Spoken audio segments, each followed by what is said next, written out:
अब हम आपको आज की एक बहुत बड़ी खबर के बारे में बताते हैं जो जम्मू कश्मीर के पूर्व राज्यपाल सत्यपाल मलिक के बारे में है। सत्यपाल मलिक का कहना है कि सीबीआई ने उन्हें जम्मू कश्मीर से जुड़े भ्रष्टाचार के एक मामले में पूछताछ के लिए सम्मन भेजा है और ये मामला उस घटना से जुड़ा हुआ है जिसका जिक्र सत्यपाल मलिक ने हाल ही में अपने कुछ इंटरव्यूज और बयानों में किया था। उन्होंने दावा किया था कि बीजेपी के एक बहुत बड़े नेता इस मामले में एक सिफारिश लेकर उनके पास आए थे और ये मामला अनिल अंबानी की रिलायंस कंपनी से जुड़ा हुआ था और मामला ये था कि अनिल अंबानी की रिलायंस कंपनी को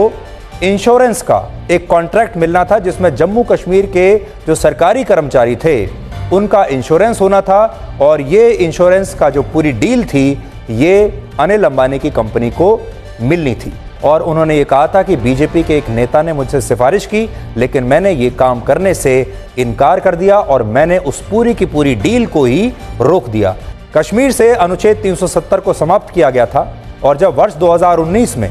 पुलवामा का हमला हुआ था तब सत्यपाल मलिक ही जम्मू कश्मीर के राज्यपाल थे। बाद में उन्हें वहां से हटा दिया गया था और कुछ दिन के बाद सरकार से उनके संबंध खराब हो गए थे और हाल ही में वो काफ़ी इंटरव्यूज दे रहे हैं। पहली बात उन्होंने ये कही है कि पुलवामा का जो हमला हुआ था उसमें सरकार की गलती थी और उन्होंने प्रधानमंत्री मोदी से उस समय बात की थी। दूसरा, उन्होंने ये भी दावा किया कि जिस दिन पुलवामा का हमला हुआ उस दिन प्रधानमंत्री मोदी ने किसी ढाबे से जाकर, क्योंकि वो एक ऐसी जगह पर थे जहां पर फ़ोन के सिग्नल्स नहीं थे, तो प्रधानमंत्री मोदी ने किसी ढाबे से जाकर उनको फ़ोन किया घटना की जानकारी लेने के लिए और जब उन्होंने बताया कि ये हमारी गलती से हुआ है तो प्रधानमंत्री ने कहा कि तुम चुप रहो। ये ऐसा उनका दावा है। अगली जो बड़ी बात वो आजकल अपने इंटरव्यूज़ में कहते हैं वो कहते हैं कि प्रधानमंत्री मोदी को भ्रष्टाचार से कोई परहेज नहीं है और जो उन्होंने अपनी छवि बनाकर रखी है कि वो भ्रष्टाचार को बिल्कुल बर्दाश्त नहीं करते, ये छवि गलत है। अगर आप पुराने बयानों को लेंगे और उनके नए बयानों को लेंगे तो आपको उनमें आप समझ लीजिए दिन रात ब्लैक और वाइट और पूरा सच और झूठ,